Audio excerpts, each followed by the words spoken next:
Okay ဆိုတော့ US ဘက်မှာ college နှစ်ပြီး university transfer လုပ်တာပေါ့နော်အဲ့လိုလုပ်ရင်ပတ်စံကုန်တက်တာလည်းပြောတယ်ပေါ့နော်အဲ့ဒါနဲ့ဒီ university တန်းပြီးတော့တက်တာနဲ့ဘာကွာခြားလဲပေါ့နော်ဆိုတော့ community college ကိုအရင်ပြောပြပြီပေါ့နော်ဆိုတော့ community college က tuition fees နဲ့တွက်မယ်ဆိုရင်တော်တော်တက်တာတယ်ပေါ့နော်ဒီလို private university ၄နှစ်တန်းတက်ထားတဲ့ဆိုင်ဒီ community college ပထမ2နှစ်ရဲ့ tuition fees က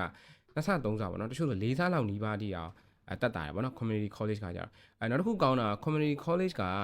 flexible hours ရှိတယ်ဆိုတော့ကိုအတွက်ဟိုဒီကျောင်းတက်ရင်လည်းအလုံးလုံးချင်တဲ့သူတွေအတွက်ဆိုရင်အရန်အဆင်ပြေတယ်ပေါ့နော်ပြီးတချို့ community college ဆိုရင် online courses တွေပါ offer လုပ်တယ်ဒီ online ကနေတက်ချင်တဲ့သူတွေတော့ပါရတယ်ပေါ့နော်ဒီ community college က community college မှာ2နှစ်တက်တယ်2နှစ်ပြီးရင်ကိုပြောင်းချင်တဲ့ university ကိုထပ်ပြောင်းတယ်ပေါ့နော်ဒီဂျားထဲမှာတော့ဒီ process တွေတော့ရှိတာပေါ့နော်ဒီ apply လုပ်ရတဲ့ဟာဒီရှား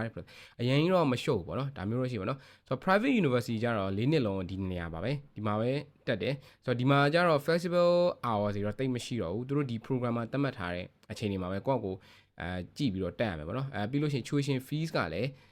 college community college နဲ့ရှင်လို့ရှိရင်တော်တော်များတယ်ပေါ့နော်ဒီ private university ကဒါပေမဲ့ private university ကဘာကောင်းလဲဆိုရင် community college တွေကသူတို့ offer လုပ်တဲ့ program တွေကအရင် general ဖြစ်တယ်ဆိုတော့ကိုသွားခြင်းတဲ့ career path က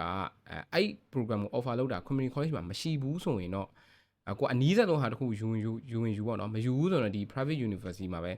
လာတက်ရမယ်ပေါ့ဆိုတော့ဘယ်ဟာပိုကောင်းတယ်ဘယ်ဟာပိုမကောင်းလဲဘယ်ဟာပိုဆိုးလဲအဲ့လိုမျိုးတော့မရှိဘူးပေါ့နော်ဆိုတော့ကိုလုံးမဲ့ရွယ်ချက်နဲ့ပေါ့ဆိုတော့ကိုကအဓိကတော့ကျောင်းတက်နေနဲ့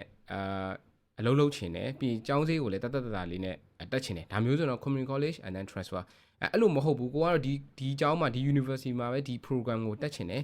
ဒီကျောင်းကနေပဲ graduate ဖြစ်ချင်တယ်ဒါမျိုးဆိုရင်တော့ဒီ private university ကို join ရမှာပေါ့နော်